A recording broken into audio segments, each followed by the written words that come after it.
Hello students, I am Dr. Nilesh Sawant from Ideal Coaching Classes. So पहले lectures तुम लोगों ने देखे होंगे. So लास्ट फर्स्ट लेक्चर तो अपना इंट्रोडक्शन का था. नेक्स्ट 3 लेक्चर्स जो अपने हुए वो जूलॉजी का इंट्रोडक्शन हमने देखा. जूलॉजी में हमने सर्कुलेटरी सिस्टम कैसे काम करता है वो देखा और हार्मोनल सिस्टम का एक छोटा सा ग्लिम्स देखा था. हमने एक ग्लैंड दैट इज पैनक्रिया और उसका एक हार्मोन कैसे काम करता है वो हमने देखा था.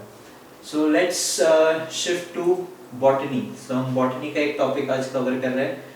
आज और कल 2 लेक्चर्स में हम botany का एक दो शॉर्ट टॉपिक्स हम लोग कवर करने वाले हैं. आज का जो पहला टॉपिक अपना है वो तुमने पढ़ा भी होगा. I think so ICSE board के स्टूडेंट्स ने थोड़ा डिटेल में पढ़ा है. That is the photosynthesis. ठीक है. सो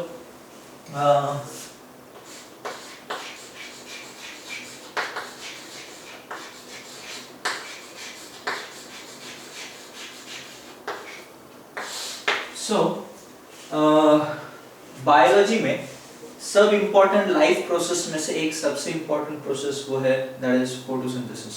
नाउ ये वो नेचुरल फिनोमेनन है जो बोल सकते हो कि इस धरती को चला रहा है. We can say that way because जो भी हम खाना खा रहे हैं, the food which is produced which we animals consume basically is derived from the plants itself and from plants and green organisms which they perform photosynthesis and उसका by product होता है as you know is glucose which is then processed into starch and ये stored form में हमें plants में मिलता है. वही plants फिर herbivores खाते हैं, herbivores को carnivores खाते हैं.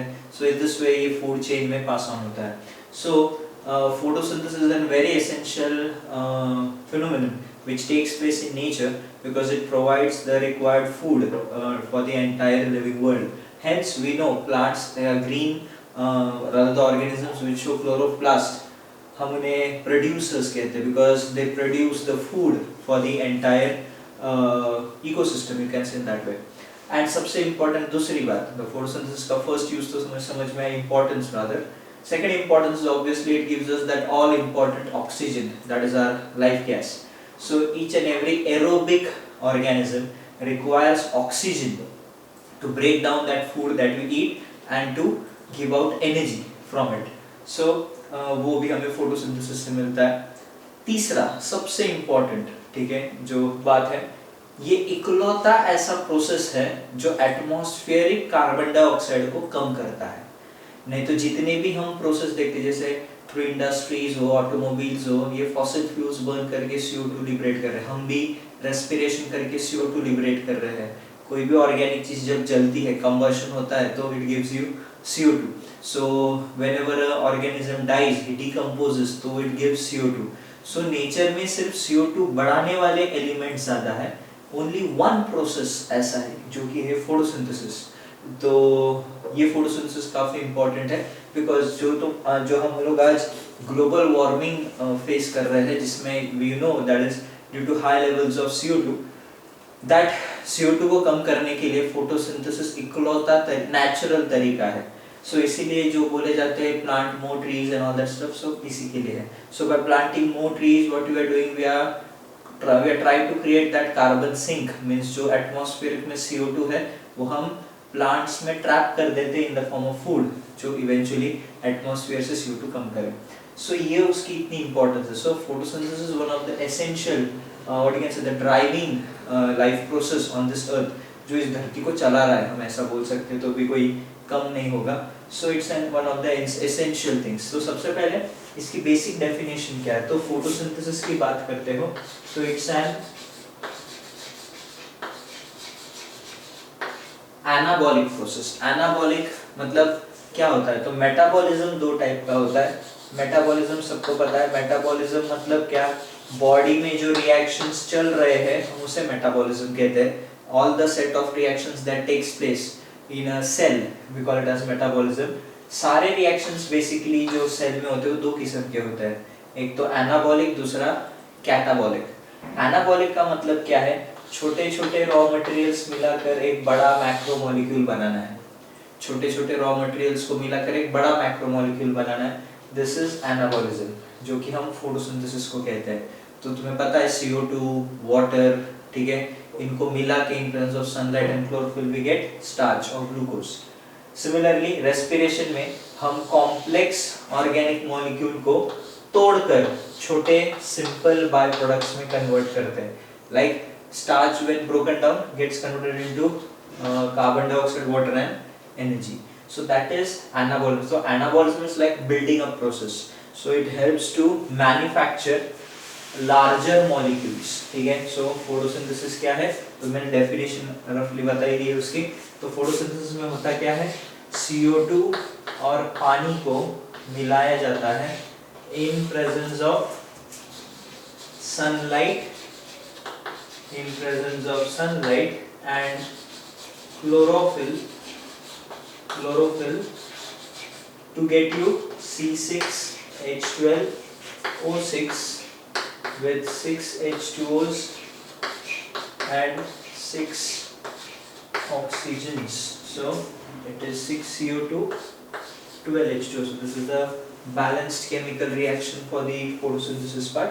So the reaction. So it's an anabolic process in which simple inorganic compounds, this is CO2 and water, are reacted together in presence of sunlight and chlorophyll to give you complex organic substance, that is starch or glucose you can say, and with liberation of oxygen, biological oxygen. So this is photosynthesis. तो ये basically anabolic process है, सबको समझा? So photosynthesis की अगर हम बात करें, the photosynthesis process takes place in two parts or rather two phases. एक जिन्हें हम कहते हैं लाइट रिएक्शन और लाइट फेज, और दूसरा होता है dark phase. So first one is the light phase and second one is the dark phase. So इसमें होता क्या है, इसमें सबसे मेन है, मतलब मेनली तो ग्लूकोज बनता है डार्क फेज में, बट लाइट फेज में हम क्या करते हैं, उसके रॉ मटेरियल्स बनाते हैं सनलाइट की मदद से. We produce the raw materials which are required for dark reaction. तो लाइट रिएक्शंस जो होती है उसमें हम क्या करते हैं, डार्क रिएक्शन चले उसके लिए लगने वाले कुछ रॉ मटेरियल्स लाइट रिएक्शन की मदद से हम बनाते हैं. इन रॉ मटेरियल्स का इस्तेमाल डार्क रिएक्शंस में होता है एंड डार्क रिएक्शंस उससे क्या बनवाते हैं, ग्लूकोज. तो सिंपल वे में देखोगे तो फोटोसिंथेसिस इस तरीके से. So it consist of two phases, light phase and dark phase. Light phase की अगर हम बात करते हैं उसमें सर्टेन रिएक्शंस होते हैं जो रॉ मटेरियल्स बनाते हैं. खास करके वो रॉ मटेरियल होता है ATP और NADH2. ठीक है. तो these are the two raw materials जिन्हें हम assimilatory powers कहते हैं. assimilatory powers मतलब क्या, stored powers. सो हमने क्या की है, सनलाइट की एनर्जी को ट्रैप करके ATP में भर दिया है और फिर इस ATP और NADPH2 का इस्तेमाल डार्क रिएक्शन में किया जाएगा टू प्रोड्यूस ग्लूकोज. ठीक है. Now just before we look at that process, short में हम इसको देखेंगे. ऑल इम्पोर्टेंट थिंग इज कि फोटोसिंथेसिस के लिए होता कहाँ है. ऑब्वियसली मैंने बोला है ये कहाँ होता है, तो it takes place in green plants and obviously organisms with chloroplast or the chlorophyll pigment. Organisms with chlorophyll pigment. थोड़ा देख लेते फटाफट ये कैसे काम करता है एंड ऑब्वियसली कौन सा ऑर्गेनली है. नाउ प्रोकैरियोटिक जो बैक्टीरियाज होते हैं, कुछ बैक्टीरियाज भी फोटोसिंथेटिक होते हैं जैसे साइनोबैक्टीरियाज वगैरह, even they have that photosynthesis property and they also have that chlorophyll pigment. But हम लोग थोड़ा प्लांट सेक्शन में का फोटोसिंथेसिस देख रहे हैं, इसलिए जो इम्पोर्टेंट ऑर्गेनली होता है प्लांट सेल में, that is your chloroplast.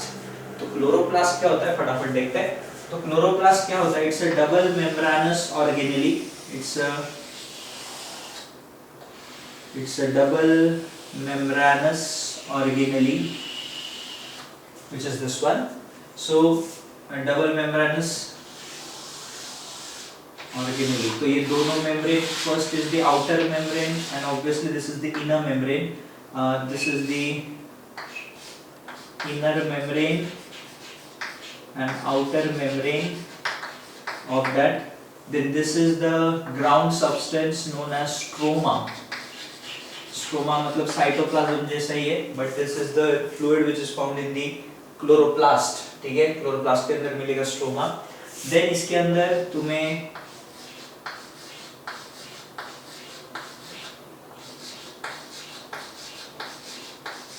Stacks मिलते हैं ऐसे एक के ऊपर एक रखे हुए. जैसे अगर सपोज 5 रुपए के डॉलर है, 5 के डॉलर है, अगर इनको अगर एक के ऊपर एक ऐसा स्टैक बना के रखे तो they look somewhat like that. ठीक है, सो इस तरीके से. सो ये जो पूरा एक स्टैक है हम इसको बोलते हैं ग्रैनम.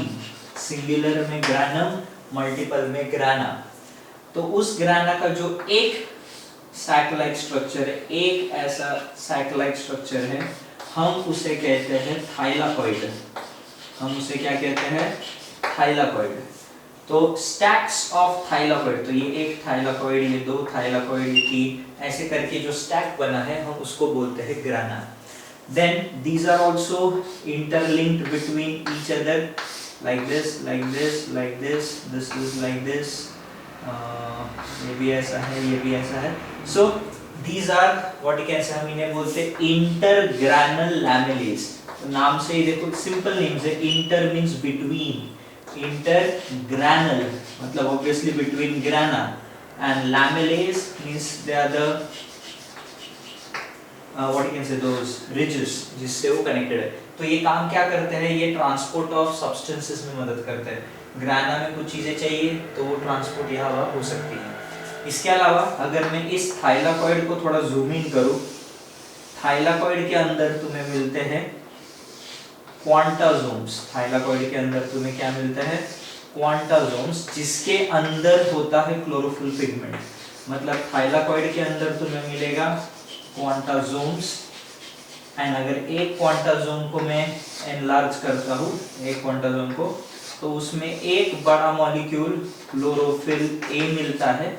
एंड बचे हुए मतलब 250, around about 200 to 250 molecules of photosynthetic pigment एक क्वांटासोम में होते हैं.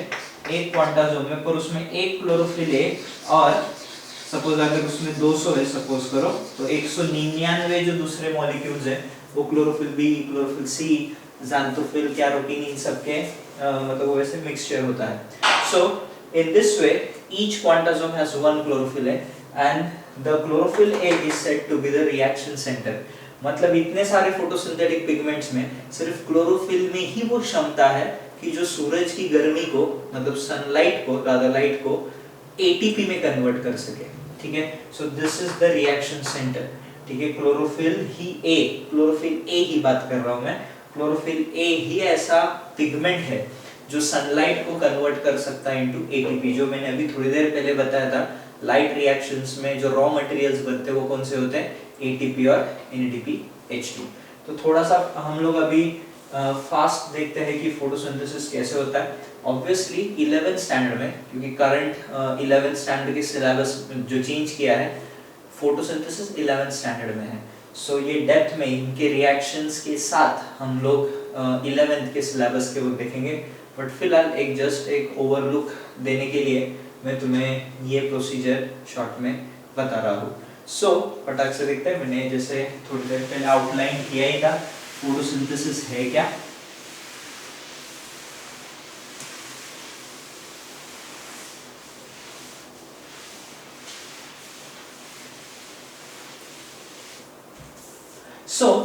मैंने जैसे बताया था कि उसका फर्स्ट फेज, अब ये पहली बार देखो कैसे होता है. तो जो क्लोरोप्लास्ट होता है, क्लोरोप्लास्ट जो होता है, मैंने अभी थोड़ी देर पहले ड्रॉ किया था.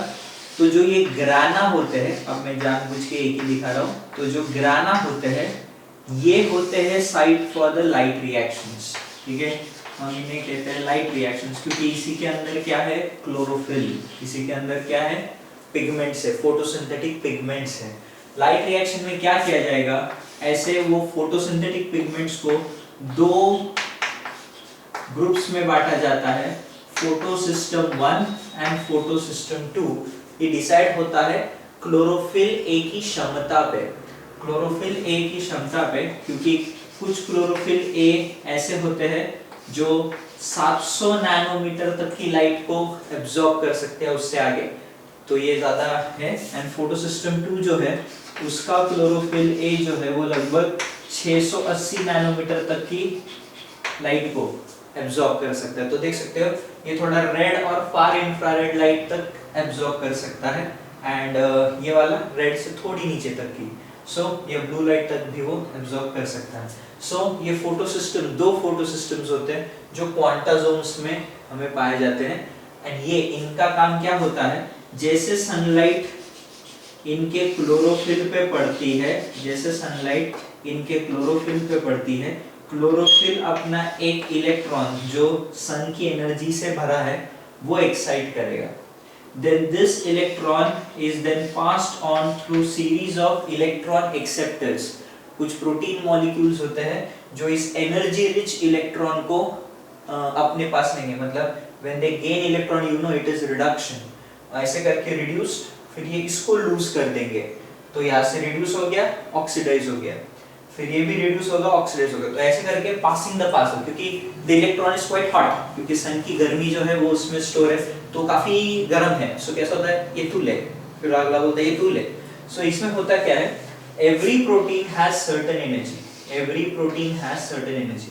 सिंपल एग्जांपल दे रहा हूं, अगर सपोज करो इसमें suppose 10 electron volts of energy है अज्यूम, तो सपोज करो इसकी भी होती है 10, तो ये वो इलेक्ट्रॉन गेन कर लेगा, इसकी होगी 9, देन इसकी सडनली होती है सपोज 5।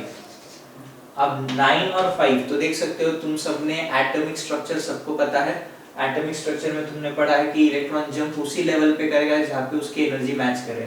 तो सिंपल सी बात है, so as to match the energy, तो वो electron will lose that energy, मतलब जो 4 इलेक्ट्रॉन वोल्ट का गैप है इन दो प्रोटीन्स में वो रिलीज किया जाएगा, और ये एनर्जी को ट्रैप करके क्या बनाया जाएगा, एटीपी। मतलब दिन के वक्त प्लांट्स सन की लाइट से एटीपी बनाते हैं, इसीलिए डे टाइम पे प्लांट्स रेस्पायर नहीं करते, वो फोटोसिंथेसिस करते हैं एंड सनलाइट से ही अपनी एटीपी का जुगाड़ करते हैं। नॉर्मली हम लोग रेस्पायर क्यों कर रहे हैं, बिकॉज़ जो फूड हमने खाया हम उसे ब्रेक डाउन करके एटीपी बना रहे हैं।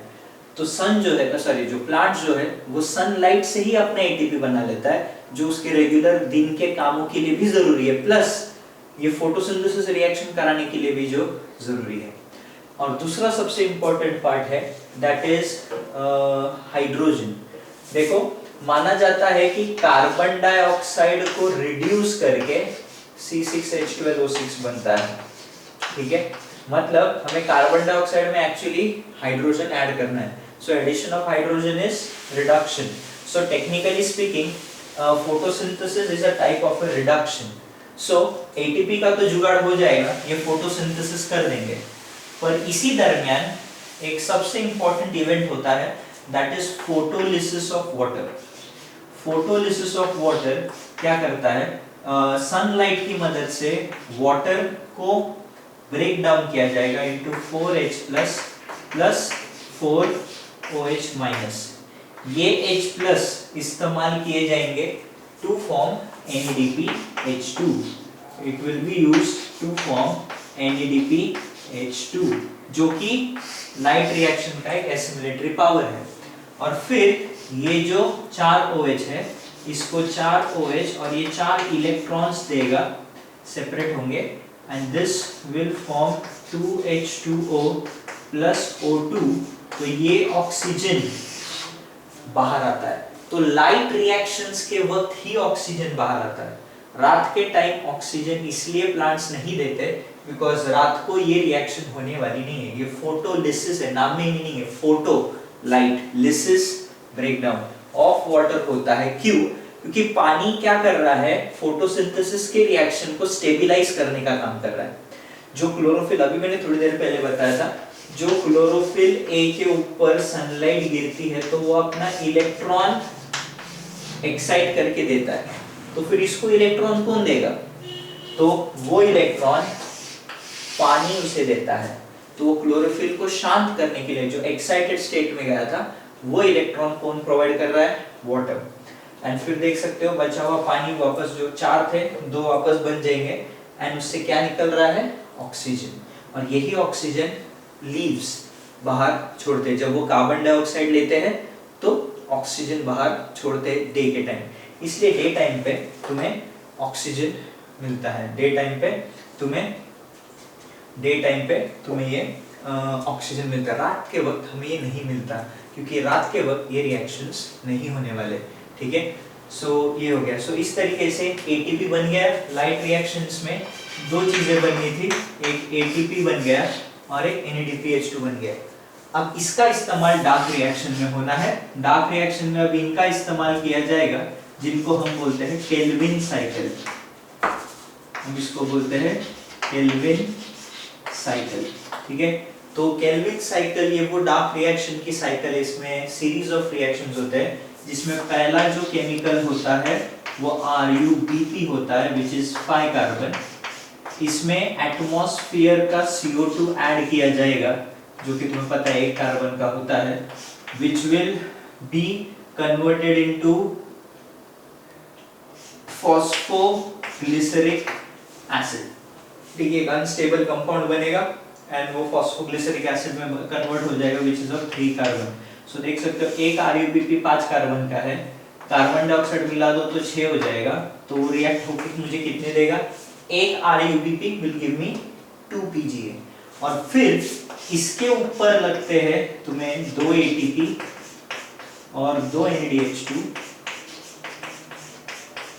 जो इसे रिड्यूस करके फॉस्फोग्लिसराल्डिहाइड में कन्वर्ट करते हैं। फिर फॉस्फोग्लिसराल्डिहाइड का कन्वर्ट करके कुछ पार्ट RuBP बनाने में लगा दिया जाता है एंड इसी से फिर तुम्हें क्या मिलता है?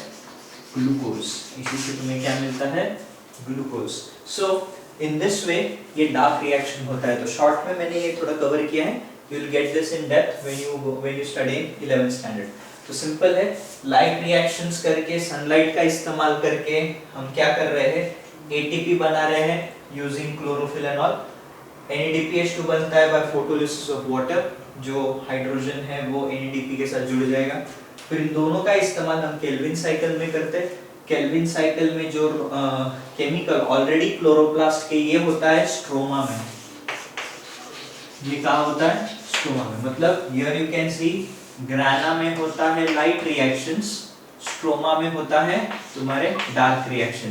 तो जो ATP और NADPH2 है वो ग्राना बना के डायरेक्ट स्ट्रोमा में डालेगा एंड फिर स्ट्रोमा में RuBP, ठीक है, दैट इज रुबिलोस बिसफॉस्फेट, और कभी-कभी कोई इसे RuDP भी बोलता है, diphosphate. Bis and di means the same, bis means 2, di means 2, so nevertheless same है, दैट इज RuBP। सो इस तरीके से ये फोटोसिंथेसिस अपना होता है। सो सबको समझा होगा, ठीक है। सो दैट्स इट गाइस, मिलते हैं अगले लेक्चर में। Please like, subscribe.